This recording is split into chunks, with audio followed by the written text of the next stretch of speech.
வணக்கம். புதிதாக லஞ்ச ஒழிப்புத்துறையின் இயக்குநராக பொறுப்பேற்றுள்ள அருண் ஐபிஎஸ் அதிகாரி ஏன் விஜய் அவர்கள் நியமித்தார் என்ற கேள்விக்கு இப்பொழுது விடை கிடைத்துவிட்டது. அதிர்ச்சியில் ஸ்டாலின் அவர்கள் இருக்கிறார். நண்பர்களே, இந்த வீடியோவிற்கு ஒரே ஒரு லைக் மற்றும் சப்ஸ்கிரைப் பண்ணிருங்க.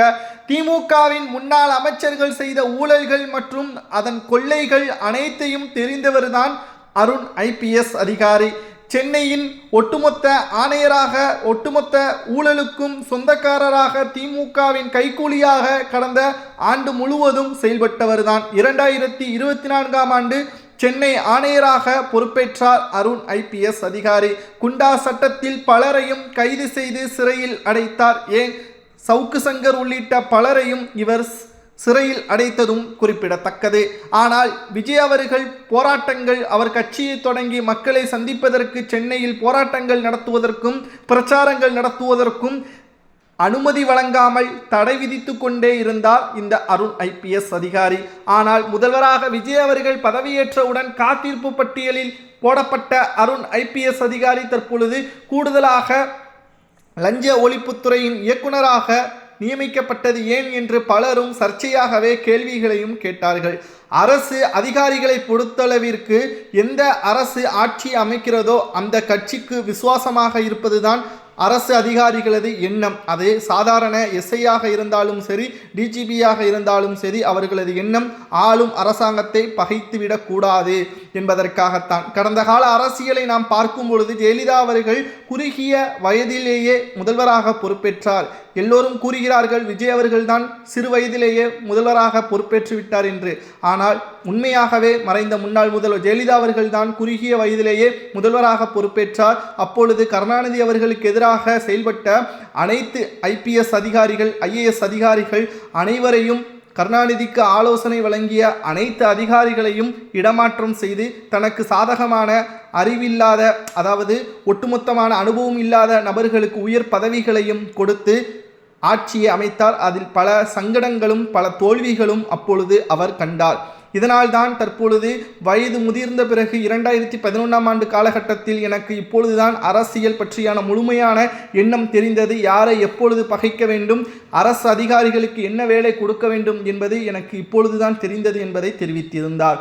இதைத்தான் தற்பொழுது விஜய் அவர்கள் முதலாவது ஆண்டிலேயே தன்னுடைய எதிரி என்பது யார் என்பதை தெரிவித்த பிறகு அவருடன் இருக்கக்கூடியவர்களை வைத்தே ஒட்டுமொத்தமான ஊழல் எங்கு நடைபெற்றது, யாருக்கு எவ்வளவு கோடிகள் இருக்கிறது என்பதை அவருக்கு உடந்தையாக இருந்த அந்த அருண் ஐபிஎஸ் அதிகாரி வைத்தே அனைத்தையும் நேரடியாக கைது நடவடிக்கை மேற்கொள்ள வேண்டும் என்பதை விஜய் அவர்கள் தற்பொழுது செய்துவிட்டார்.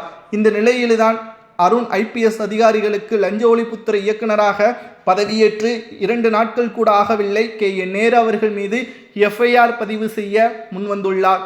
கடந்த ஆண்டு ஸ்டாலின் அவர்கள் முதல்வராக இருந்த பொழுது அமலாக்கத்துறை அதிகாரிகள் எவ்வளவோ முயற்சி செய்தார்கள் KN நேரு அவர்களை விசாரணைக்கு அழைத்து செல்ல. ஆனால் உச்சநீதிமன்றம் வரை சென்று அப்பொழுது இருந்த லஞ்ச ஒழிப்புத்துறை இயக்குனரும் அதற்கு ஆதரவாக செயல்பட்டு விசாரணைக்கு அனுமதி வழங்க முடியாது என்று தெரிவித்துவிட்டார். ஆனால் இப்பொழுது அமலாக்கத்துறை அதிகாரிகள், நாம் 2 நாட்களுக்கு முன்பாக கூறியிருந்தோம், அமலாக்கத்துறை அதிகாரிகள் 35 பக்கங்கள் கொண்ட கடிதத்தை தலைமைச் செயலகத்திற்கு கொடுத்து முதல்வர் அனுமதி வழங்க வேண்டும், லஞ்ச ஒழிப்புத்துறை இயக்குனர் அனுமதி வழங்க வேண்டும் என்று கூறியிருந்தார்கள். இப்பொழுது முழுமையான அனுமதி வழங்கப்பட்டது. இனிதான் ஆட்டம் ஆரம்பம். யாருக்கு பதவிகள் வழங்கப்படாது என்று நினைத்தார்களோ அவர்களுக்கு பதவி வழங்கப்பட்டு தன் கூடவே இருந்த அரசு அதிகாரிகளை வைத்தே உண்மைகள் அனைத்தையும் நேரடியாக மக்கள் மத்தியில் கொண்டு வந்து அரசு அதிகாரிகள் காலம் மாறினாலும் ஆட்சி மாறினாலும் அவர்களது கடமையை சரியாக செய்வார்கள் என்பதற்கேற்ப உதாரணமாக இந்த முடிவை எடுத்துள்ளார். இதற்கு ஆலோசனை வழங்கியது செங்கோட்டையன் அவர்கள்தான் என்றும் கூறப்பட்டது. ஏனென்றால் மறைந்த முன்னாள் ஜெயலலிதா அவர்களுடன் நெருக்கமாக அதிக அளவு பயணித்தவர் செங்கோட்டையன் அவர்கள். அவர்தான் இந்த ஆலோசனையை வழங்கினார் என்ற தகவலும் கிடைக்கப்பெற்றுள்ளது. இனி அடுத்த கட்ட நடவடிக்கை என்ன என்று பார்க்கும் பொழுது KN நேரு அவர்கள் மீது FIR வழக்கு பதிவு செய்து அவரது மாமியார் உள்ளிட்ட பலர் மீதும் வழக்குகள் இருக்கிறது. அதாவது கல்குவாரி போன்ற முக்கியமான ஊழல் சம்பந்தப்பட்ட அனைத்து விதமான பினாமிகளது சொத்துக்கள், பண பரிமாற்றம் போன்றவைகளை நேரடியாக சேகரித்து வைத்திருக்கிறது அமலாக்கத்துறை அதிகாரிகள். முதலில் நேரடியாக சம்மன் அனுப்பப்படும், விசாரணைக்கு சம்மன் அனுப்பப்படும். அதற்கு அவர்கள் பதிலளிக்காமல் இல்லை என்றால் நேரடியாக அவர்கள் வீடு புகுந்து அமலாக்கத்துறை அதிகாரிகள் டெல்லி காவல்துறை உதவியுடன் விசாரணைக்காக டெல்லிக்கு அழைத்து செல்வார்கள். இது KN நேரு அவர்களுக்கு மட்டும் பிரச்சனையா என்று பார்த்தால் நிச்சயம் கிடையாது. ஏனென்றால் இது மற்ற மாஜி அமைச்சர்களாக இருக்கக்கூடிய பொன்முடி மற்றும் துரைமுருகன், இன்னும் பல அமைச்சர் KKSR ராமச்சந்திரன் மாஜி அமைச்சர்களுக்கும் இது பிரச்சனையாகவே இருக்கிறது. மேலும் விஜய் அவர்கள் அருண் IPS அதிகாரியே லஞ்ச ஒழிப்புத்துறை இயக்குநராக போட்டது தவறு என்று பலரும் கூறினார்கள். ஆனால் விசுவாசியாக இருந்தவர் மீதே தற்பொழுது உயர் பதவி கொடுத்து உன் மீது நம்பிக்கை வைத்திருக்கிறேன், அதை சரியாக காப்பாற்றிக் கொள் என்று விஜய் அவர்கள் கூறியதாகவும் தற்பொழுது விஜய் அவர்களுக்கு உண்மையாக இருப்பதாக அருண் IPS அதிகாரி தெரிவித்ததாகவும் இந்த 3 மாதங்களிலேயே பல உண்மைகளை நான் வெட்ட வெளிச்சத்திற்கு கொண்டு வருவேன், தவறு செய்தவர்களை சிறையில் அடைப்பேன் என்பதை அருண் IPS அதிகாரி தெரிவித்திருப்பதாகவும் தகவல்கள் கிடைக்கப்பெற்றுள்ளது. இங்கு பிரச்சனையே அருண் IPS அதிகாரிகளுக்கு கூடுதல் பதவி வழங்கியதும் உயர் பதவி வழங்கதும் தவறா என்று பலரும் கூறுகிறார்கள். அவரது வேலையை அவர் சரியாக செய்தால் நிச்சயம் பாராட்டப் பெறுவார். அதுவே தவறான நோக்கத்துடன் கைது நடவடிக்கை செய்யப்படக்கூடிய நேரத்திலும் கூட கைது செய்யாமல் அலட்சியப்படுத்தினால் நிச்சயம் அதற்கான தண்டனையையும் அவர் பெறுவார் என்பதுதான் தற்பொழுது விஜய் அவர்கள் தகவல்களிடம் கிடைக்கப்பெற்றுள்ளது. அடுத்து சில நாட்கள் நிச்சயமாக திமுகவிற்கு உறக்கம் இருக்காது. ஏனென்றால் அனைத்து உண்மைகளையும் கண்டுபிடித்தவர் தான் அருண் IPS அதிகாரி. ஏனென்றால் சென்னை மாநகராட்சி ஆணையராக இருந்த பொழுது ஒட்டுமொத்தமாக ஊழல் செய்த திமுகவின் நிர்வாகிகள் அனைவரது பெயர்களும் அவர்களது சொத்து பட்டியல்களும் என்னவென்று அருண் IPS அதிகாரிகளுக்கு நன்றாகவே தெரியும். லா அண்ட் ஆர்டரை மீறியதாக கடந்த ஆட்சியில் மிக முக்கியமான நபர்களை சிறையில் அடைத்ததும் திமுகவின் பேச்சை கேட்டு நடவடிக்கை எடுத்ததும் குறிப்பிடத்தக்கது.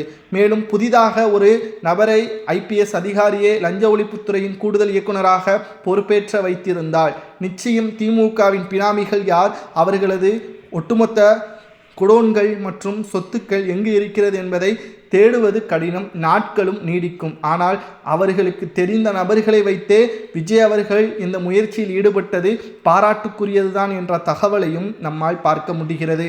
இதனால் திமுகவின் முக்கியமான நிர்வாகிகளுக்கும் மூத்த தலைவர்களுக்கும் அதிர்ச்சியை ஏற்படுத்தியுள்ளது.